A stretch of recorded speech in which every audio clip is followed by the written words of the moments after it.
मैं श्रीकांत पांडे, उत्क्रमित मध्य विद्यालय सामगढ़ तरहसी।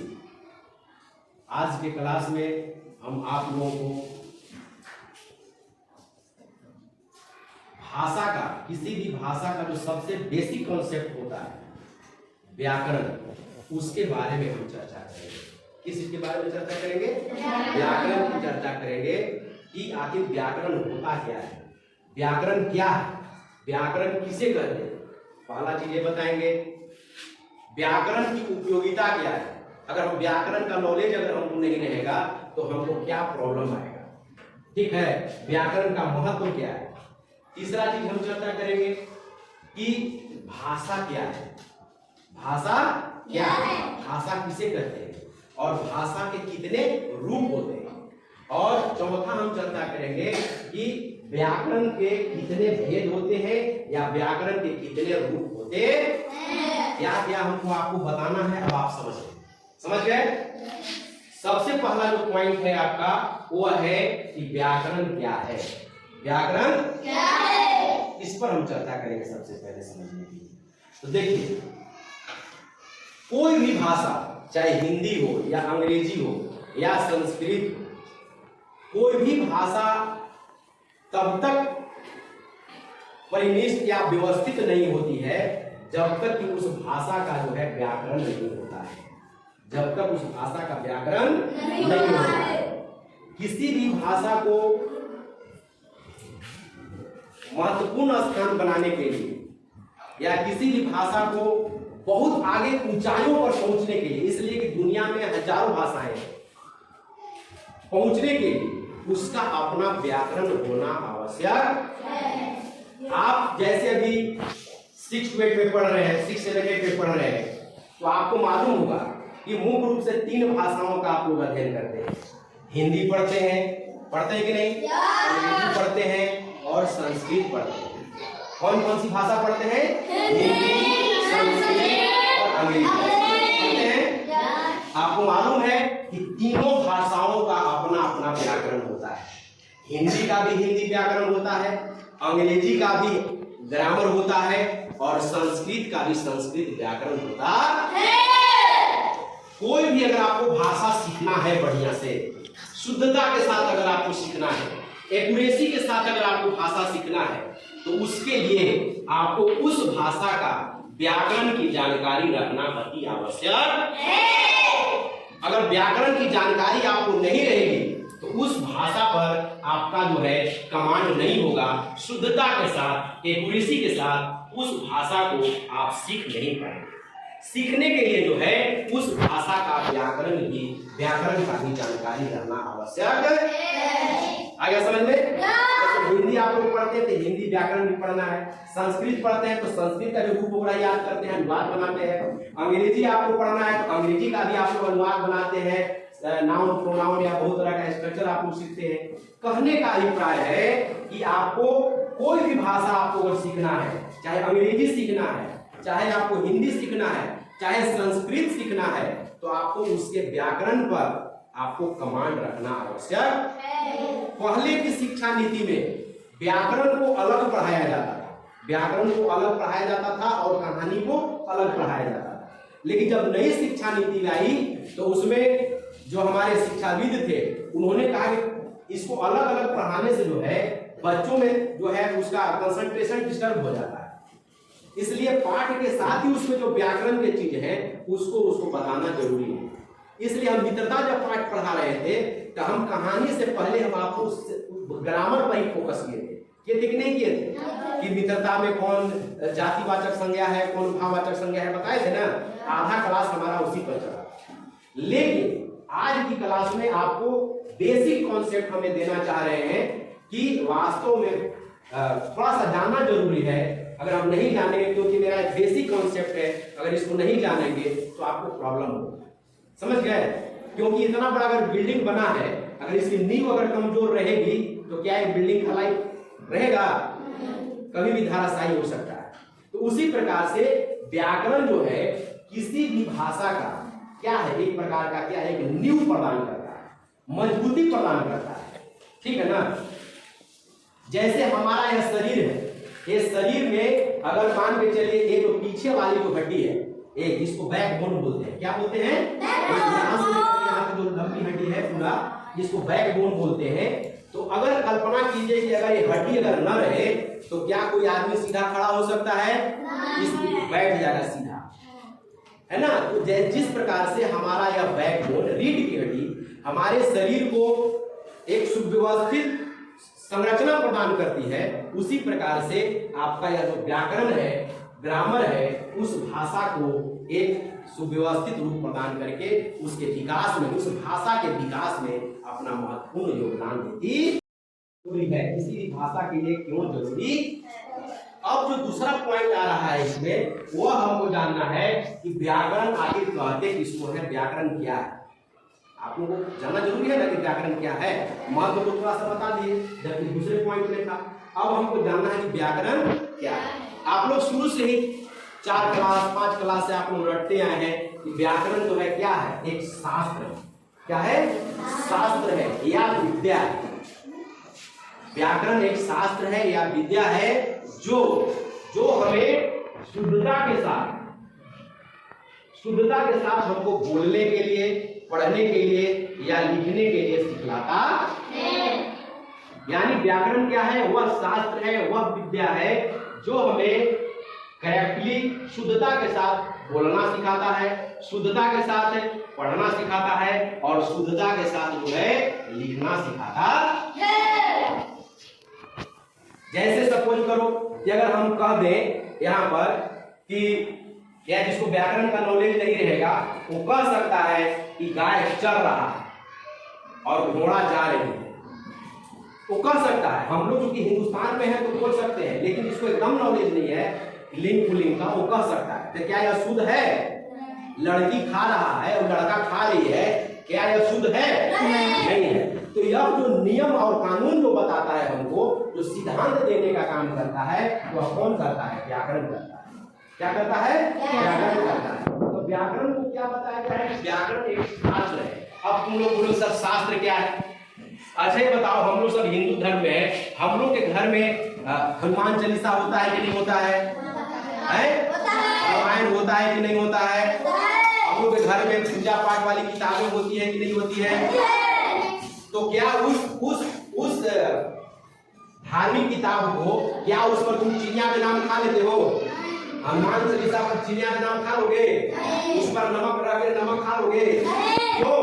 इसलिए तुमको उस शास्त्र पर तुम्हारी आस्था है, तुम्हारा विश्वास है कि यह जो है पूजनीय चीज है, इसका हमको अपमान नहीं करना चाहिए बल्कि इसका सम्मान करना चाहिए, क्योंकि हमारा एक धार्मिक ग्रंथ है, हमारा एक संस्कृति का आधार है। इसीलिए उसको हम शुद्ध रखने का प्रयास करते हैं।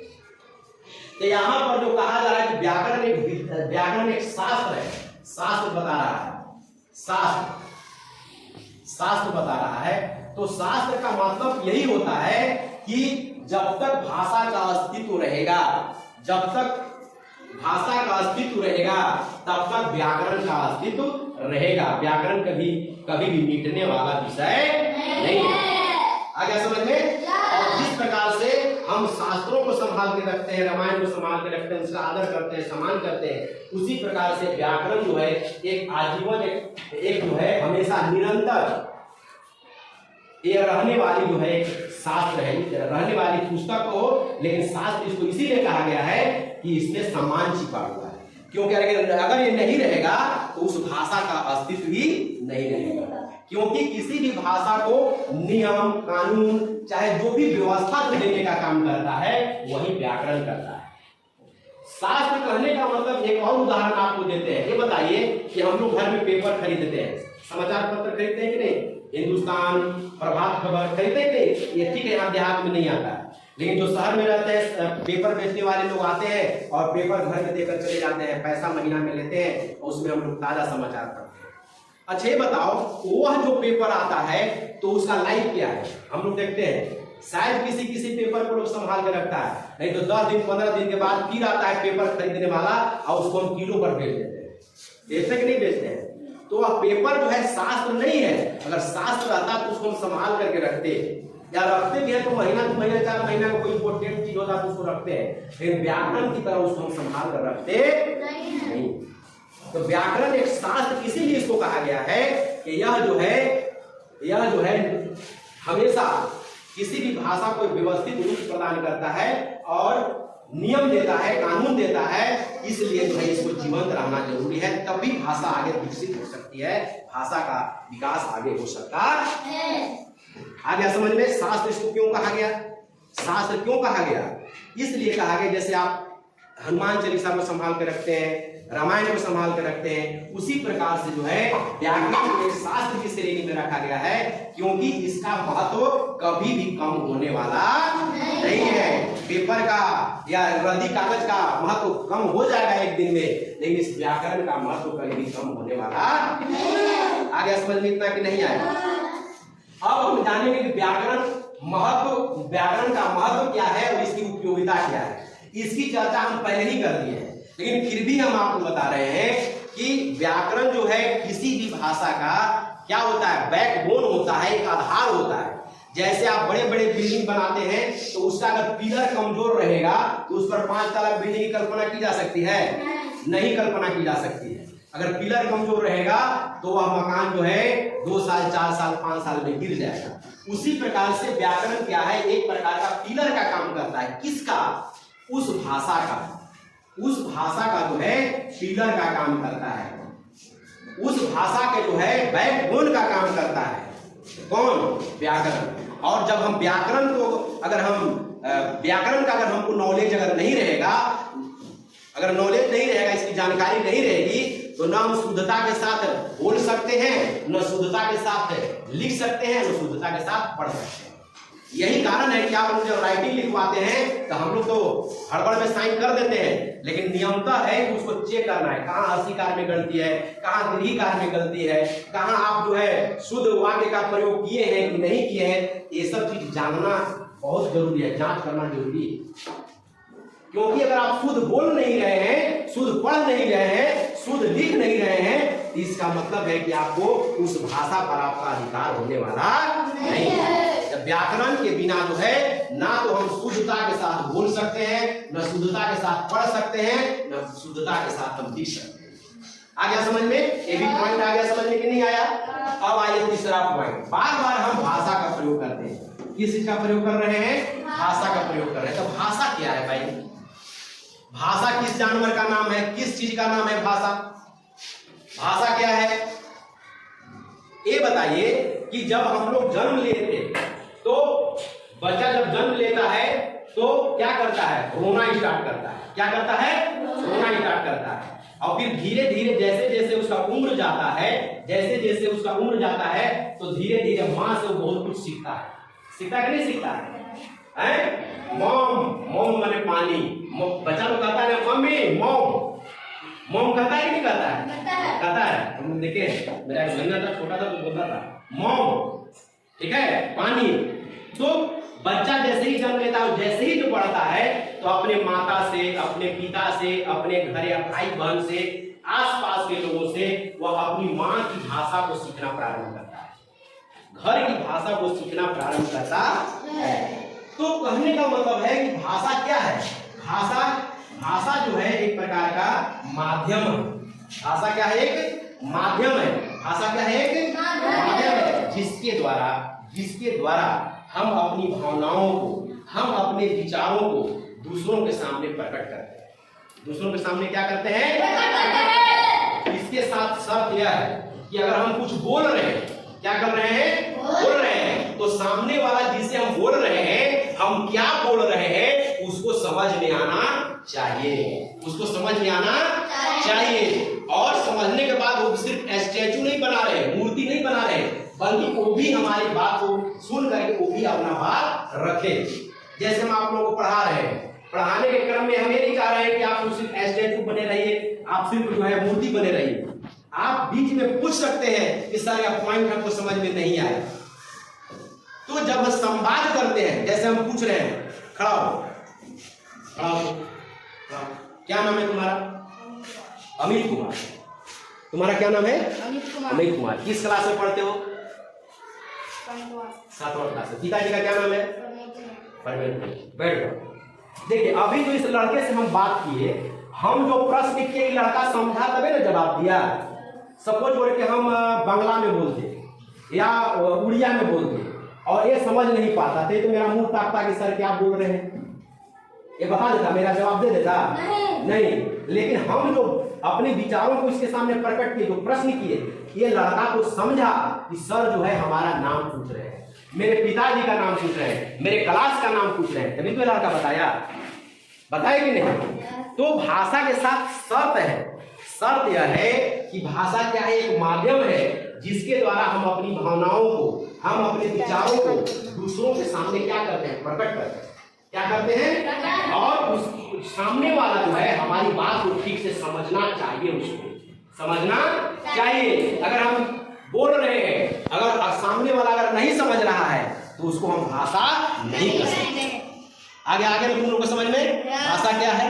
अब इसमें अगला जो पॉइंट है वो जानना है कि भाषा के कितने रूप होते, भाषा के कितने रूप होते, यानी हम अपने विचारों को या भावनाओं को दूसरों के सामने कितने प्रकार से प्रकट कर सकते हैं, कितने प्रकार से प्रकट कर सकते हैं? नहीं, 3 प्रकार से प्रकट कर सकते हैं, जिसमें पहला है मौखिक।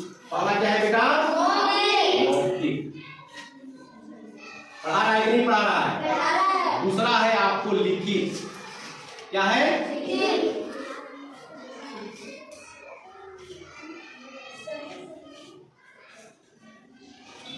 ठीक लिखा है। और तीसरा है सांकेतिक। तीसरा क्या है? सांकेतिक। देखिए अब जो है इसको समझिए, हम किसी के सामने विचारों को जो प्रकट करने का जो मेरा माध्यम है वह 3 प्रकार से। कितने प्रकार से है? जैसे अभी इस लड़के से जो हम बात कर रहे थे, ये भाषा का कैसा रूप था? मौखिक था। हम मौखिक अपने मुंह से प्रश्न कर रहे थे और मुंह से अपना एक जवाब दे रहा था। तो जब हम अपने भावनाओं को या विचारों को किसी दूसरे के सामने मौखिक रूप से जब प्रकट करते हैं तो उस भाषा के रूप को हम क्या कहते हैं? मौखिक। क्या कहेंगे? मौखिक। आगे समझ में किसी को कोई दिक्कत है? दूसरा चीज है, दूसरा का है भाषा का दूसरा रूप जिसको बोलते हैं लिखित। क्या बोलते हैं? लिखित। जब मोबाइल वगैरह का युग नहीं था तो हम लोग अपने रिश्तेदारों के यहाँ, संबंधियों के यहाँ जो है चिट्ठी लिखते थे। क्या लिखते थे? चिट्ठी लिखते थे। अब थोड़ा चिट्ठी लिखना कम हो गया, लेकिन फिर भी सरकारी कार्यालयों में मौखिक भाषा का प्रयोग नहीं होता है, बल्कि लिखित भाषा का प्रयोग होता है। चिट्ठी निकलता है सरकार का कि योग दिवस के दिन जो है विद्यालय खुला रहेगा। चिट्ठी आए तब ना आप लोग शनिचर को एतवार को विद्यालय में आए। तो देखिए, जब हम अपने विचारों को या जब हम अपनी भावनाओं को लिख करके, कैसे लिख करके जब प्रकट करते हैं और सामने वाला उस लिखित भावना को, लिखित चीज को समझ लेता है कि लिखा क्या गया है, क्या करना है उसके बारे में जब समझ लेता है तो भाषा के उस रूप को हम लिखित बोलते हैं। क्या बोलते हैं? लिखित। यानी जब हम लिख करके अपने विचारों को, अपनी भावनाओं को, अपनी सूचनाओं को जब किसी के सामने जब प्रकट करते हैं तो हम भाषा के उस रूप को हम लोग लिखित बोलते हैं। क्या बोलते हैं? किसी को कोई दिक्कत, किसी को कोई समस्या? चलिए, अब तीसरा एक रूप आता है जिसका नाम है सांकेतिक। क्या नाम है? सांकेतिक। कभी कभी हम लोग सांकेतिक भाषा का भी प्रयोग करते हैं। जैसे सपोज करो कि हम खड़ा हैं और इशारा कर दिए, ऐसे स्टैंड अप, बोल नहीं रहे, इशारा किए, इस लड़का को देख रहे, तो हम बोले नहीं, इशारा किए, या हम इशारा किए ऐसे गिलास पकड़ करके। यानी कहने का मतलब है कि श्रीकांत सर जो है इस लड़की को इशारा कर रहे हैं, पानी मांगना चाहते हैं, पानी पीना चाहते। तो जब हम इशारे के माध्यम से, संकेत के माध्यम से हम अपने विचारों को प्रकट करते हैं, अपनी भावनाओं को प्रकट करते हैं और सामने वाला समझ जाता है कि अगला क्या कहना चाह रहा है, तो भाषा के उस रूप को हम सांकेतिक रूप बोलते हैं। क्या कहते हैं? जनरली जो डम लोग होते हैं, जनरली जो गूंगे लोग होते हैं या जो बहरे लोग होते हैं, वो जो है सांकेतिक भाषा का वो समझते हैं। ऐसा बात नहीं है, बहुत ऐसे लोग हैं जो कम पढ़े लिखे हैं लेकिन नहीं बोलते हैं, तो ये लोग सारा दैनिक जीवन का काम करते हैं। बाजार में सब्जी भी बेच लेते हैं इशारा से। कैसे है टमाटर जी? इशारा कर देगा 10 रुपये। कैसे है जी बैगन? कैसे है? यानी 20 रुपये, है ना। तो हम लोग बिना बोले ही भी समझ लेते हैं कि अगला जो बोल रहा है वो क्या बोल रहा है। तो जब हम अपने विचारों को या भावनाओं को जब हम सांकेतिक रूप से जब प्रकट करते हैं और सामने वाला हमारी भावनाओं को समझ लेता है और उसके रिस्पॉन्स में वो काम कर देता है या करने के लिए प्रयास करता है, तो भाषा के उस रूप को हम क्या करते हैं? किसी को कोई दिक्कत, किसी को कोई प्रॉब्लम, आप सब समझ रहे हैं? इतना तक है। अब जो है सबसे लास्ट जो इसमें सीखना है, जो हम पॉइंट लिखे हैं, वह है कि व्याकरण के भेद या इसके कितने रूप होते हैं। व्याकरण के कितने भेद होते हैं और इसके कितने रूप होते हैं। तो इसमें जो है आप लोगों को समझना है, इसको मिटा दे, थोड़ा सा मिटावे।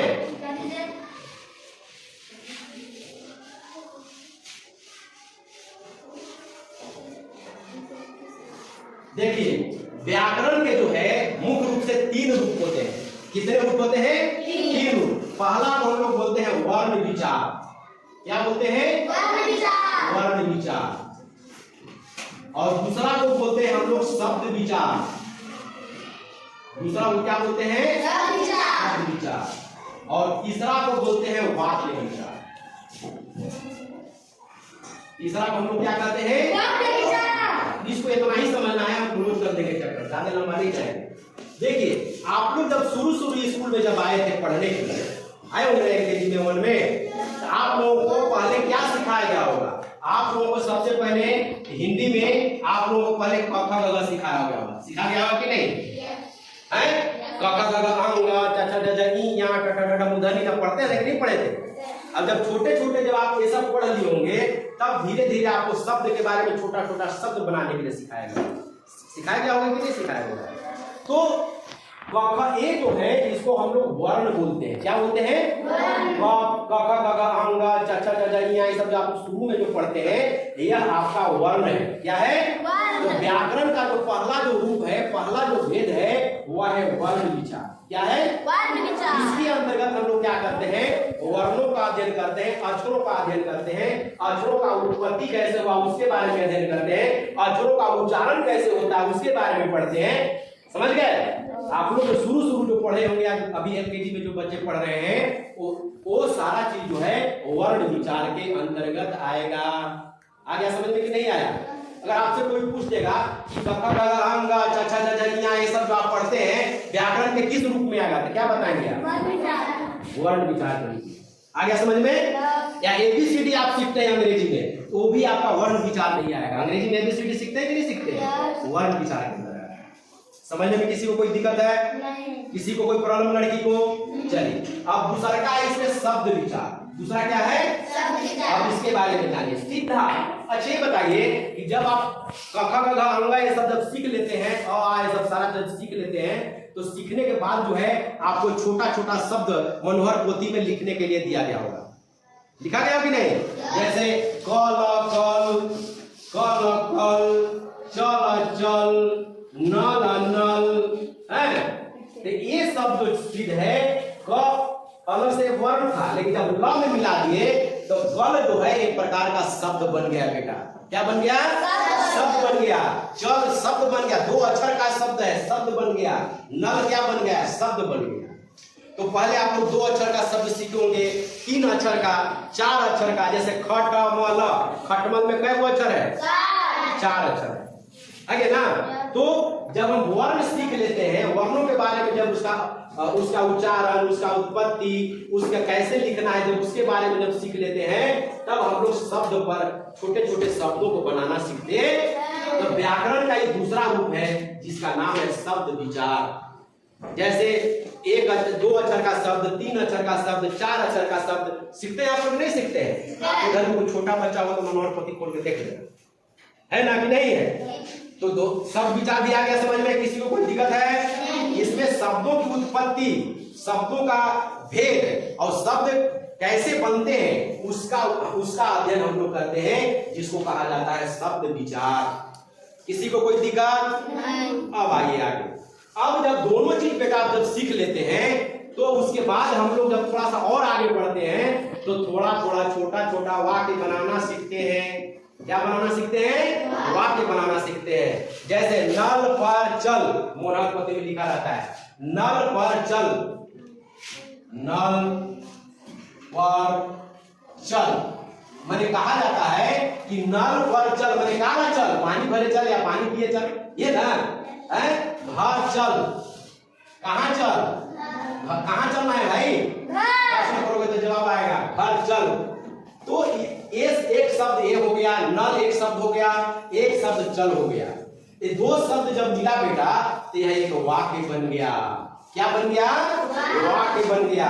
शब्दों के सार्थक समूह जब मिलते हैं तो फिर क्या बन जाता है? वाक्य बन जाता है। क्या बन जाता है? वाक्य बन जाता है। सार्थक समूह मिलना चाहिए, ऐसा नहीं उल्टा पुल्टा। जैसे मान के चलिए एक उदाहरण दे रहे हैं, मैं रोटी खाता हूं। यह वर्ड आप देख रहे हैं कि नहीं देख रहे हैं? मैं रोटी खाता, एक वर्ड यह है, एक शब्द यह है, एक शब्द यह है, एक शब्द यह है। तो इसको हम लोग सजाए हैं, व्याकरण के नियम के अनुसार सजाए हैं कि कर्ता के बाद क्या होगा, है ना। और ये व्याकरण के नियम के अनुसार इसको हम सजाए। कर्ता के बाद कर्म होगा, कर्म के बाद क्रिया होगा, ठीक है ना। यह नियम देता है, व्याकरण नियम प्रदान करता है। एक शब्द यह है, एक शब्द यह है, एक शब्द यह है, एक शब्द यह है, 1 2 3 4 चार शब्द जब मिला तो यह क्या बन गया? वाक्य बन गया बेटा। क्या बन गया? वाक्य बन गया। लेकिन अगर इसी को अगर हम उलट पुलट देवे, मैं हूं खाता रोटी, तो उलट पुलट कर देने से क्या होता है? शब्द का समूह तो है लेकिन यह सार्थक समूह नहीं है। इससे इसका पूर्ण अर्थ स्पष्ट हो नहीं रहा है, पूर्ण अर्थ क्लियर नहीं हो रहा है और व्याकरण के नियमों के अनुसार यह व्यवस्थित नहीं है। इसलिए इसको हम व्याकरण के नियम के अनुसार जो है, जो हम उल्टा पुल्टा सजाएंगे उसको वाक्य नहीं करेंगे, लेकिन इसको हम वाक्य कह सकते हैं। इसलिए कह सकते हैं कि यह जो वाक्य लिखा गया है उसको हम ठीक से समझ जा रहे हैं। आ गया समझ में? भाषा के व्याकरण के कितने रूप होते हैं? वर्ण विचार, शब्द विचार और वाक्य विचार। किसी को कोई समझने में प्रॉब्लम है? आ गया समझ में? और भाषा के कितने रूप होते हैं ये भी आपको समझ में आ गया। व्याकरण किसे कहते हैं वो भी समझ में आ गया। अब हम 2-3 क्वेश्चन पूछेंगे, आप लोगों को बताना है ताकि हमको समझ में आ जाए कि आप समझे हैं कि नहीं समझे। ठीक है? Yes yes. कौन बताएगा? खड़ा हो। अच्छा ये बताओ तुम, व्याकरण अगर हम नहीं जानेंगे तो क्या होगा? हम पढ़ नहीं सकते, हम शुद्ध बोल नहीं सकते और लिख नहीं सकते। पढ़ तो सकते हैं लेकिन शुद्धता के साथ पढ़ लिख नहीं सकते। ठीक है, इसमें शुद्धता जोड़ देना है ना। शुद्धता के साथ ना तो हम पढ़ सकते हैं, ना शुद्धता के साथ लिख सकते हैं, ना शुद्धता के साथ बोल सकते हैं। इसलिए शुद्धता के साथ पढ़ने लिखने के लिए जो है व्याकरण का नॉलेज होना बिल्कुल जरूरी। ठीक है, तुम खड़ा हो जाओ, तुम खड़ा हो। चलो तुम खड़ा हो। ये बताओ कि भाषा के कितने रूप होते हैं? बताओ अभी तो हैं? भाषा के कितना रूप हम बताएं? 3। कौन कौन? मौखिक भाषा, लिखित भाषा, सांकेतिक भाषा। ठीक। अच्छा ये बताओ कि सांकेतिक भाषा क्या होता है?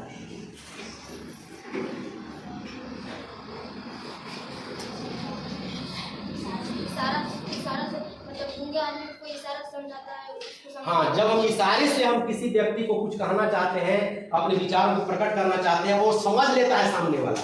समझना शर्त है, अगर नहीं समझेगा तो वह भाषा नहीं होगा, समझ लेगा तब वह भाषा होगा। चलो बैठ जाओ। चलो अब किससे पूछे?